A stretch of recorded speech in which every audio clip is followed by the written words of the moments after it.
J'espère que vous allez bien ce matin. Oui, effectivement, nous poursuivons notre série de messages, de prédications que nous avons commencé la semaine passée.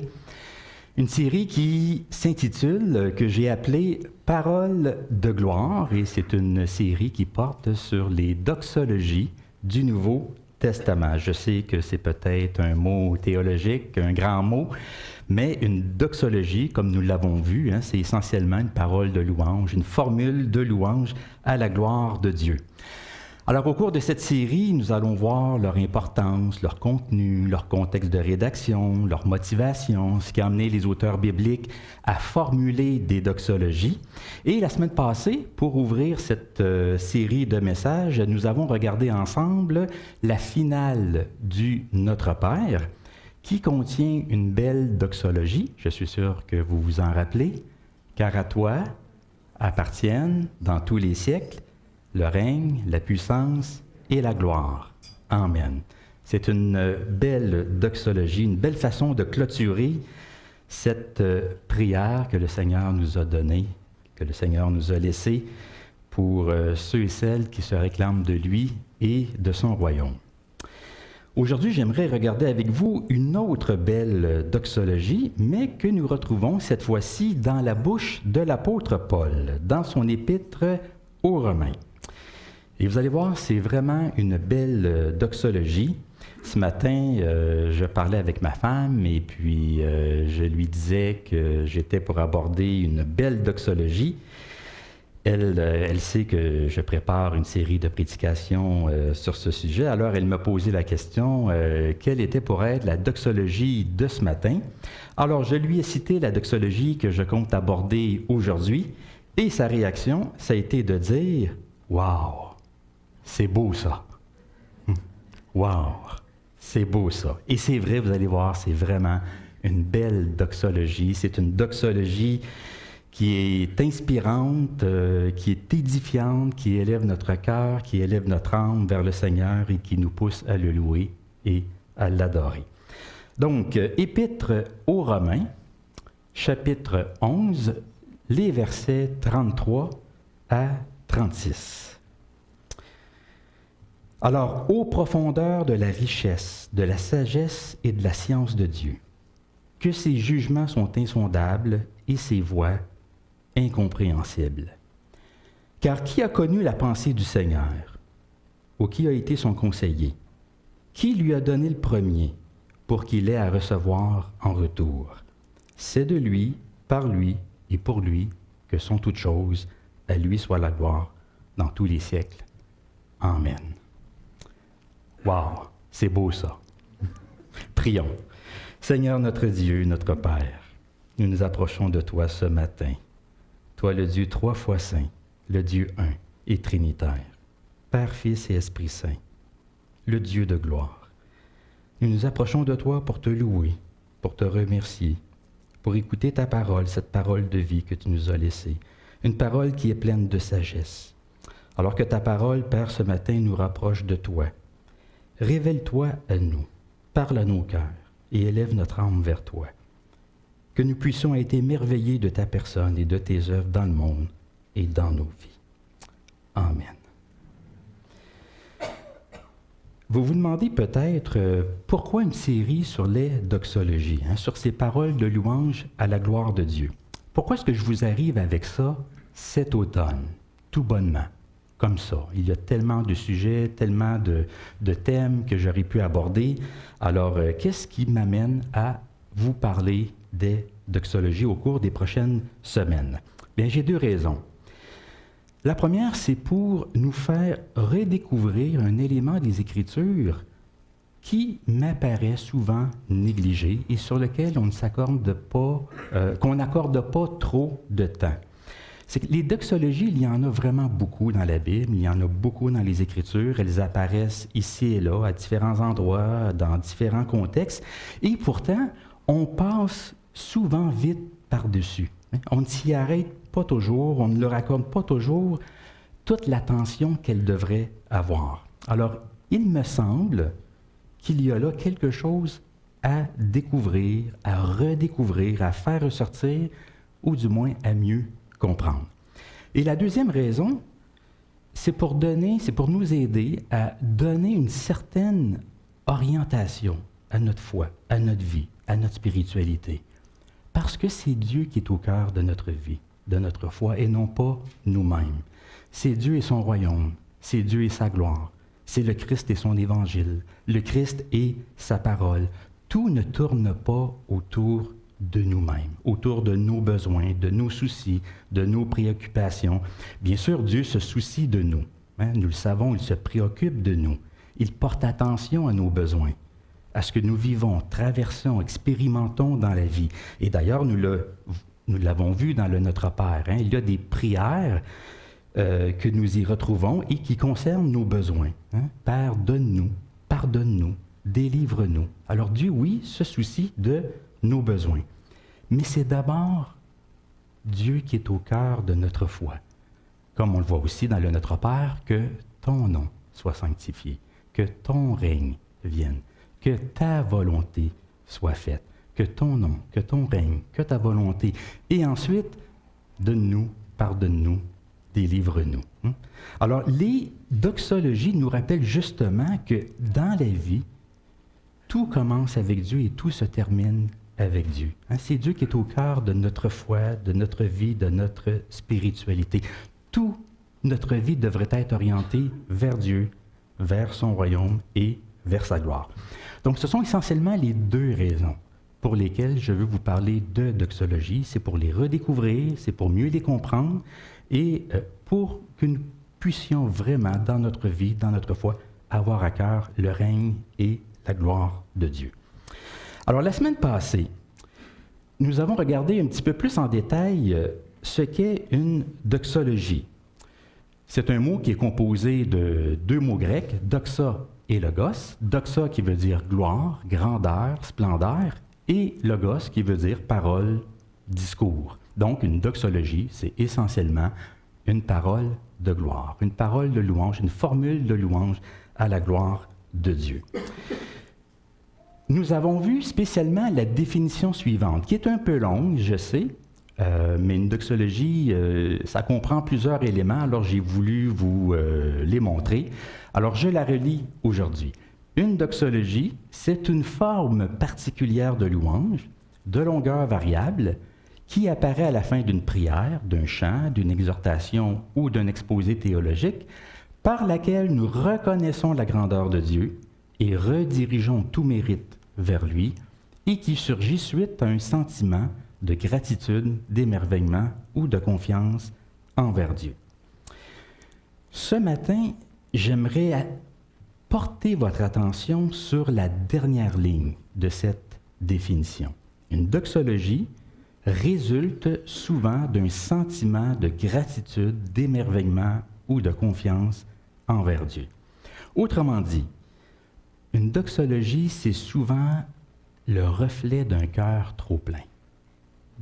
Le reflet d'un cœur trop plein, d'un cœur qui déborde, qui peut difficilement se contenir, qui ne peut s'empêcher de louer Dieu d'une manière forte et confiante.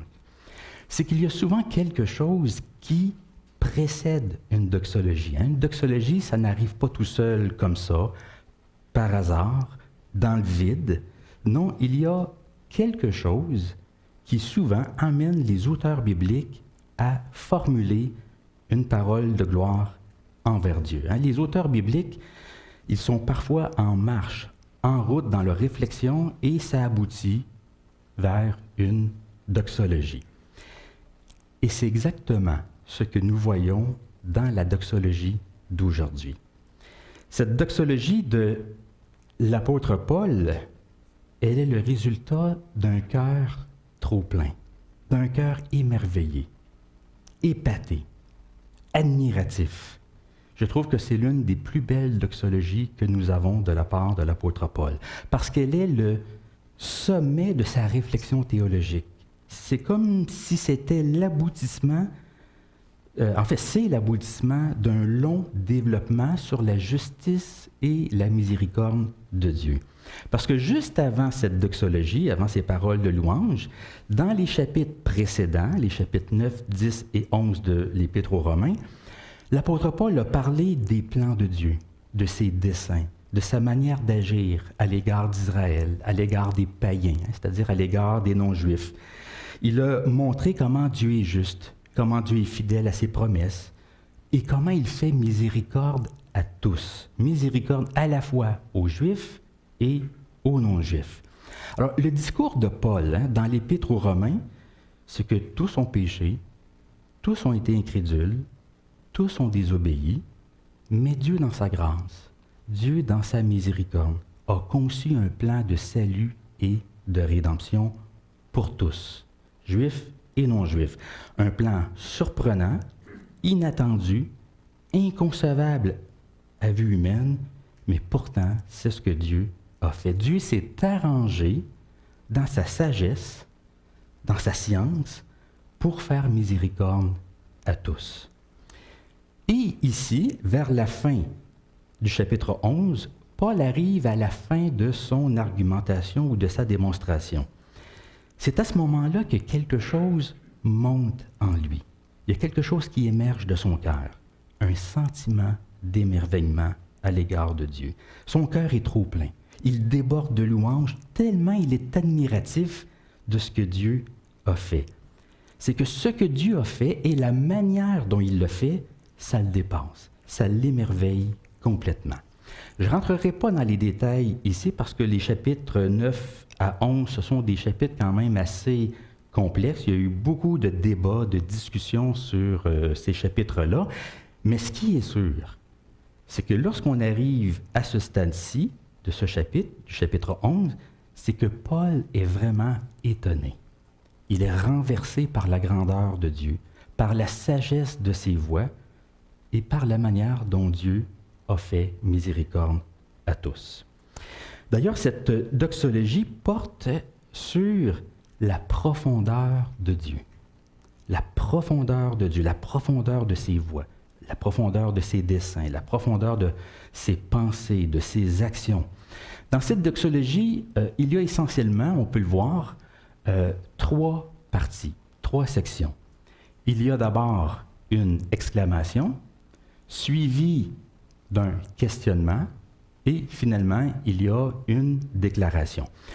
Une exclamation de louange, un questionnement rhétorique et une déclaration théologique. Alors, on va regarder ces trois éléments ensemble. D'abord, il y a une exclamation de louange sur la profondeur de Dieu.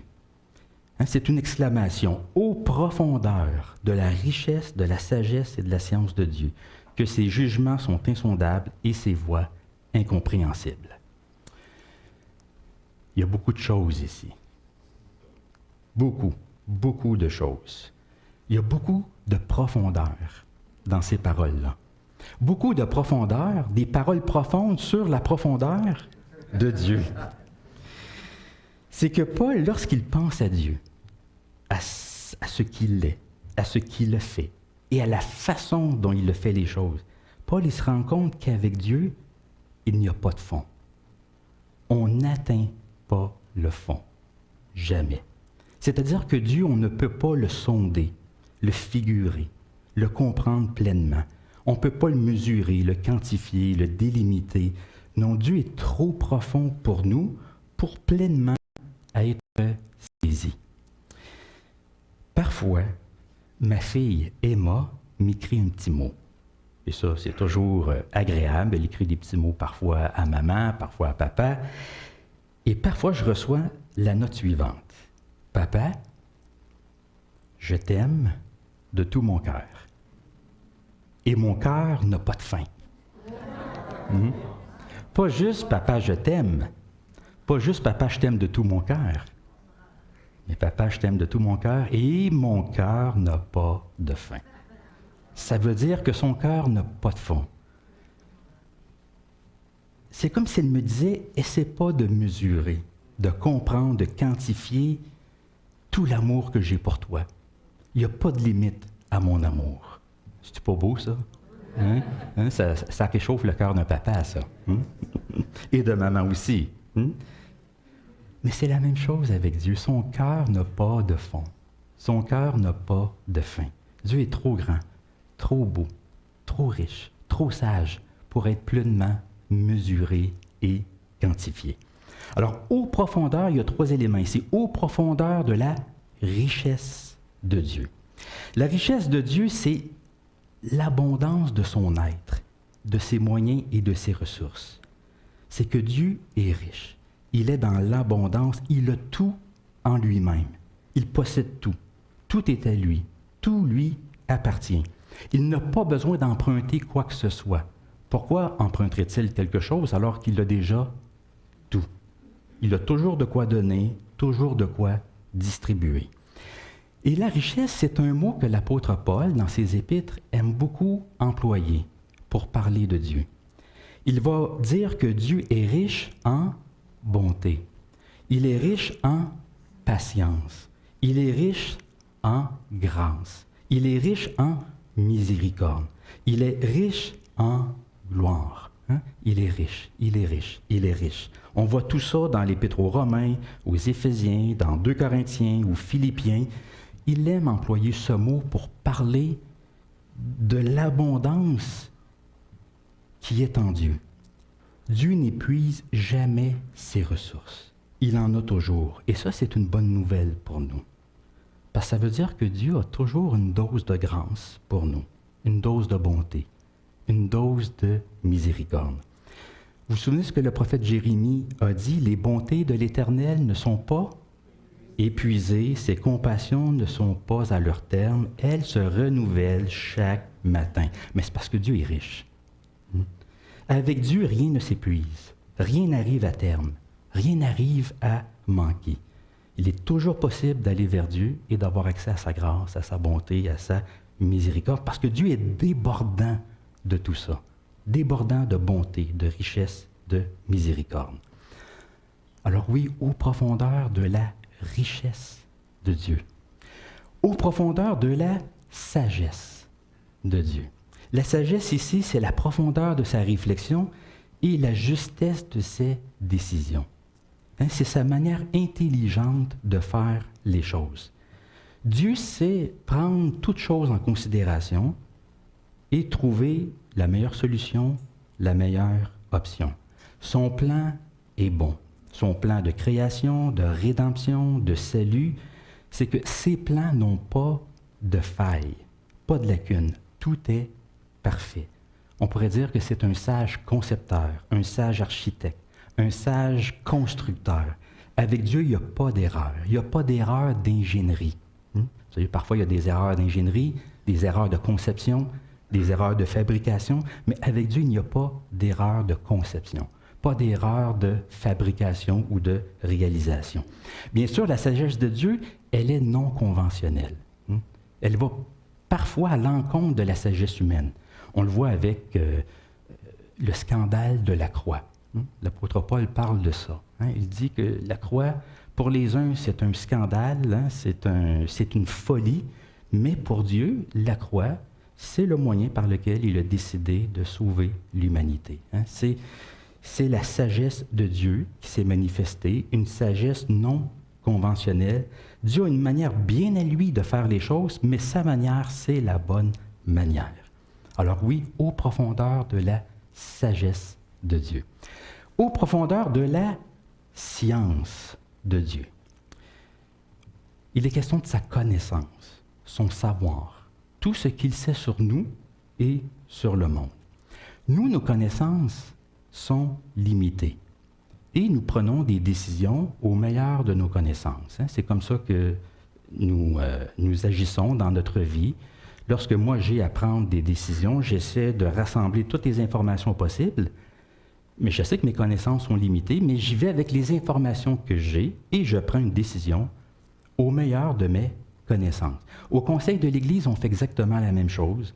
On a parfois des décisions difficiles à prendre, on rassemble toutes les informations possibles et avec les informations qu'on a, avec les informations dont nous disposons, nous prenons une décision.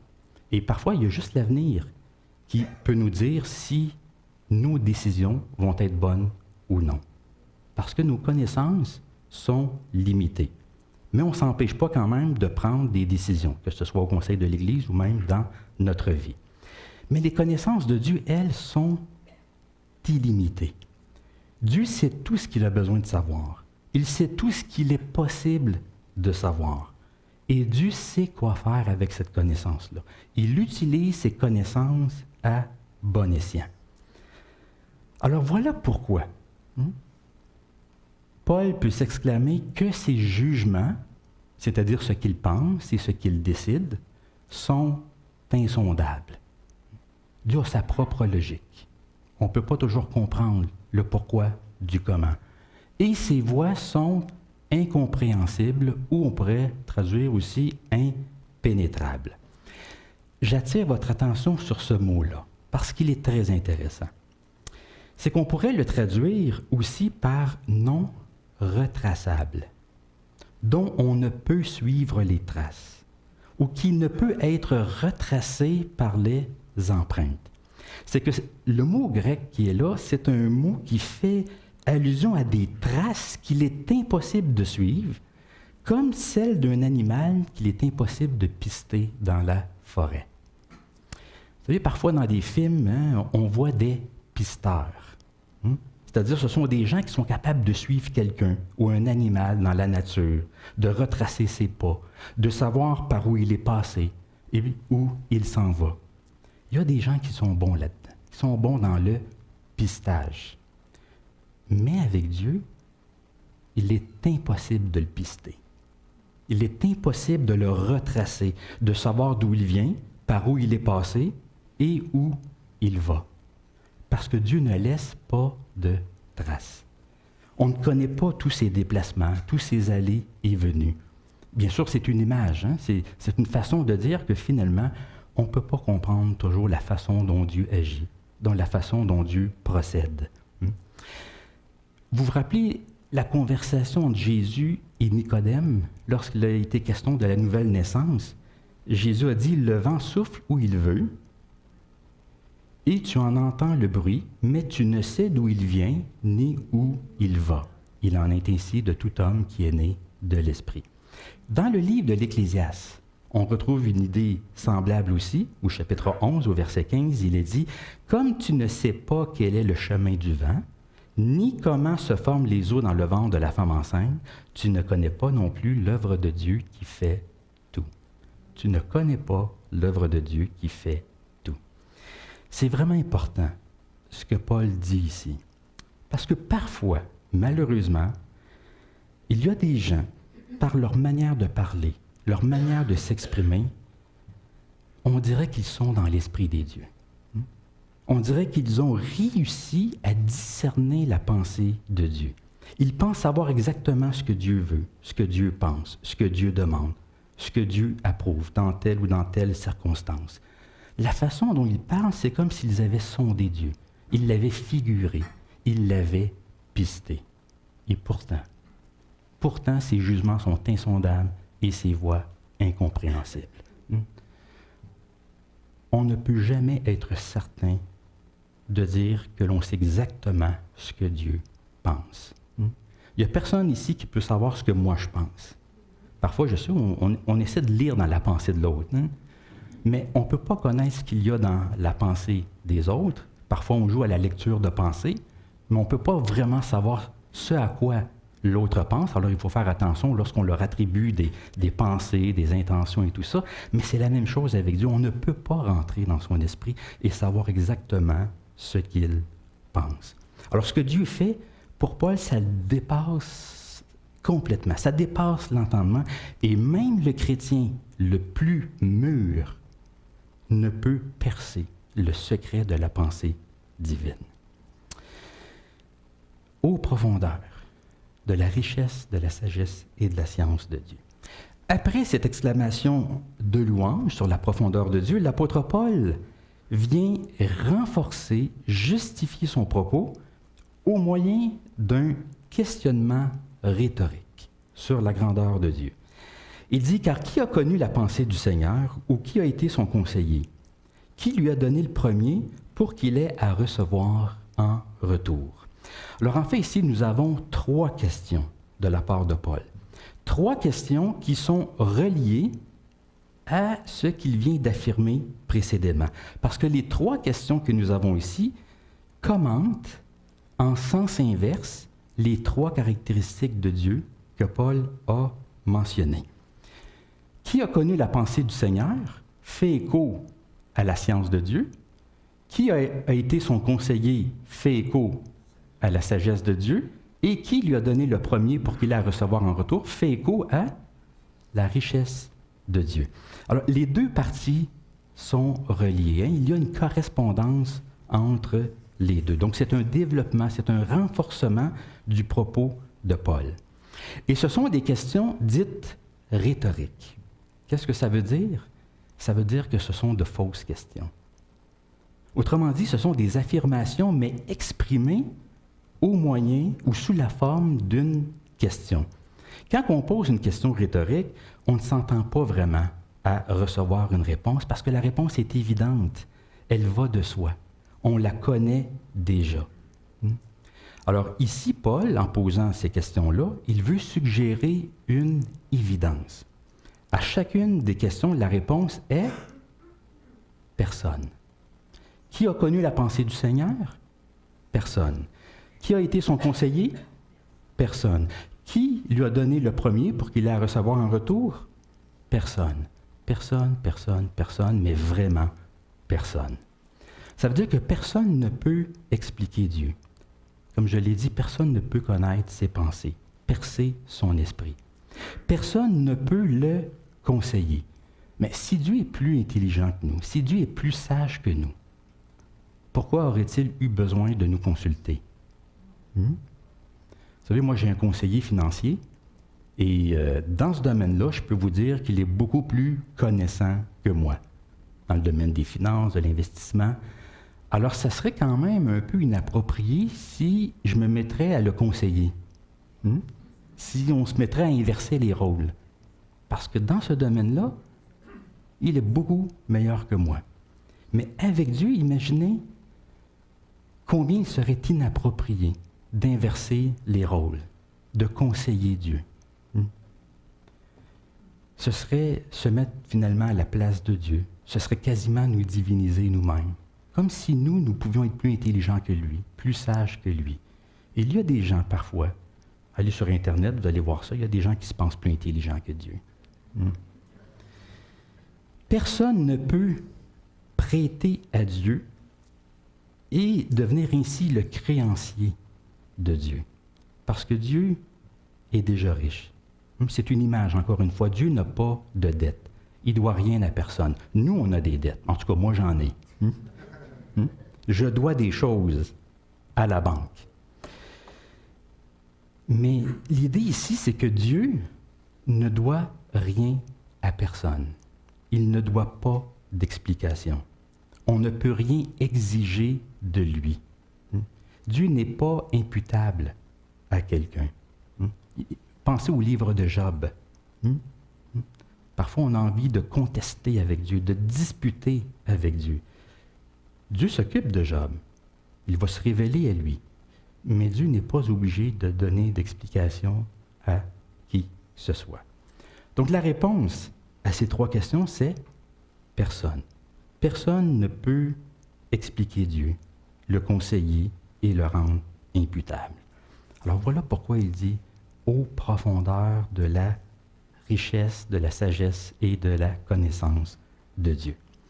Après cette exclamation de louange, après ce questionnement rhétorique, nous avons finalement une déclaration de l'apôtre Paul, une déclaration théologique sur la gloire de Dieu.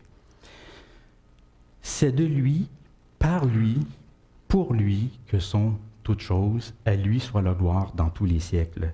Amen.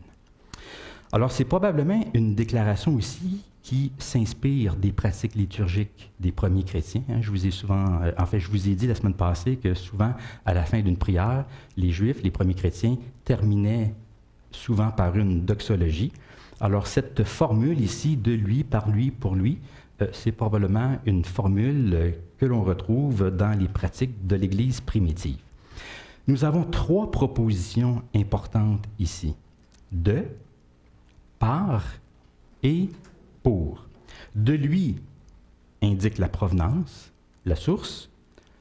Par lui indique le moyen, l'agent, l'instrument. Et pour lui indique le but, la visée, la finalité. Ça veut dire que Dieu est la source, le moyen et la finalité de toute vie, de toute création, de toute rédemption. De lui sont toutes choses. Si ce n'était pas de Dieu, il n'y aurait rien. Le monde n'existerait pas. Pas de création, pas de réaction, parce que tout vient de lui. Par lui sont toutes choses.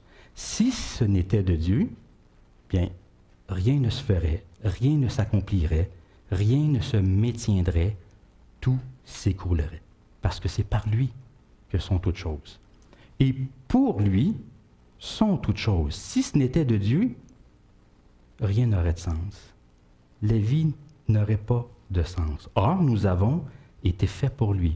Nous avons été créés pour lui. Il nous a sauvés pour lui, pour être en relation avec lui, pour jouir de sa présence. Tout ce qui existe vient de Dieu. Tout ce qui existe est maintenu par Dieu. Et tout ce qui existe trouve son sens, sa signification en Dieu. En dehors de lui, privé de lui, de sa grâce, de sa puissance, de sa force, mais tout serait vain, tout serait inutile, tout serait impossible. Tout commence avec Dieu et tout se termine avec Dieu. Alors voilà pourquoi nous dépendons de lui et que nous pouvons dire « À lui soit la gloire au siècle des siècles. Amen. » Alors ce sont vraiment des paroles profondes que nous avons ici sur la profondeur de Dieu. Maintenant, pour terminer, quelle est la pertinence de cette doxologie aujourd'hui? En quoi cette doxologie peut-elle nous interpeller, nous qui vivons notre foi à l'heure actuelle? Bien, je pense que cette doxologie, on peut la lire et la recevoir comme une invitation. Une invitation à l'émerveillement, une invitation à l'humilité et une invitation à la louange. D'abord, une invitation à l'émerveillement. Pourquoi ne pas nous joindre à l'élan de Paul et dire « ô profondeur de la richesse, de la sagesse et de la science de Dieu ». Ô profondeur, le Dieu que nous célébrons, le Dieu que nous prions, que nous chantons, que nous adorons, c'est un Dieu qui nous dépasse, qui est au-dessus de nous. Il dépasse l'entendement humain. Il est Dieu et nous sommes ses créatures, et non pas l'inverse. S'émerveiller de Dieu, de ce qu'il a fait et de la façon dont il a fait les choses. Ensuite, une invitation à l'humilité. Nous ne sommes pas à son niveau. Qui a connu la pensée du Seigneur?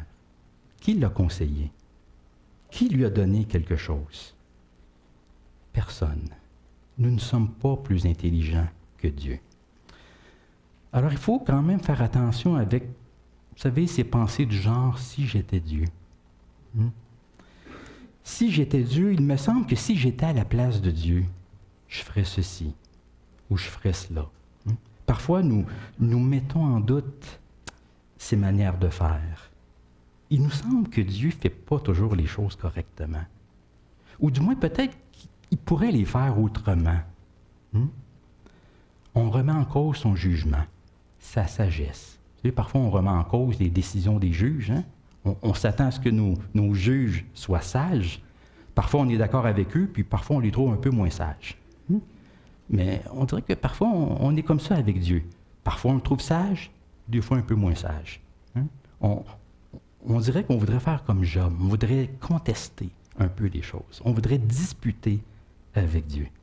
Ce n'est pas toujours facile de lui faire confiance, de s'abandonner à lui. Mais il faut se rappeler que Dieu est plus grand, plus sage que nous, plus grand et profond que nous. Et finalement, une invitation à la louange. À dire, tout comme Paul, de lui, par lui et pour lui. 3 mots importants, peut-être à apprendre par cœur. De lui, par lui et pour lui. Ça veut dire que la théologie devrait normalement et naturellement conduire à la doxologie. Cette doxologie, je l'ai mentionné, c'est le sommet de la réflexion théologique de Paul. C'est l'aboutissement d'un long exposé, d'un long développement de sa part. La théologie, c'est un discours sur Dieu. C'est une parole sur Dieu. Deux mots grecs, théos, logos. Théos pour Dieu, logos pour parole, discours.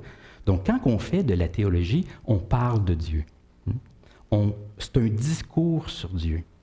On élabore un discours sur lui, sur sa personne, sur ce qu'il est, sur ce qu'il a fait. C'est ce qu'on fait dans les cours de théologie. On élabore un discours sur Dieu. Alors qu'une doxologie, c'est une parole de louange à l'égard de Dieu qu'on lui adresse. On chante ses louanges, on chante sa personne. Et normalement, tout discours sur Dieu que nous développons devrait nous amener vers une doxologie. Dans son commentaire sur l'Épître aux Romains, John Stott dit quelque chose d'intéressant. Il dit, d'un côté, il ne peut pas y avoir de doxologie sans théologie. Parce qu'il est impossible de louer Dieu si nous ne savons pas qui il est et ce qu'il a fait. Nous avons besoin d'un discours sur Dieu, sur sa personne, sur ses œuvres, pour pouvoir le connaître et savoir à qui nous adressons notre louange. Parce que la louange, c'est une réponse à la révélation de Dieu. C'est une réponse à l'œuvre de Dieu. Et de l'autre côté, ce que John Stott dit, c'est qu'il ne devrait pas y avoir de théologie sans doxologie. Parce que la théologie devrait logiquement, normalement, naturellement, nous amener à louer Dieu. Je le cite. Il écrit, John Stott, ceci. « Il y a quelque chose de fondamentalement erroné dans un intérêt purement académique pour Dieu. Dieu n'est pas un objet approprié pour une observation et une évaluation froide, critique, détachée et scientifique. Non, la vraie connaissance de Dieu nous mènera toujours à l'adoration, comme elle l'a fait pour Paul. Notre place est face contre terre devant lui en adoration. » Vous voyez ce qu'il dit? C'est que Dieu, ce n'est pas quelque chose qu'on peut étudier. Oui, on peut élaborer un discours sur lui, on étudie sa parole, mais le but, c'est d'être en relation avec lui. C'est de le louer, c'est de le connaître. Comme Jésus dit, la vie éternelle, c'est qu'ils te connaissent, toi, le seul vrai Dieu, et celui que tu as envoyé, Jésus-Christ. Donc, il ne peut y avoir de doxologie sans théologie, ni de théologie sans doxologie. Alors peut-être qu'on pourrait dire que l'homme ne sépare pas ce que Dieu a uni. Doxologie et théologie. Alors, une invitation à l'émerveillement, à l'humilité et à la louange. Je pense qu'on peut terminer en disant « De lui, par lui, pour lui, soit la gloire au siècle des siècles. Amen. »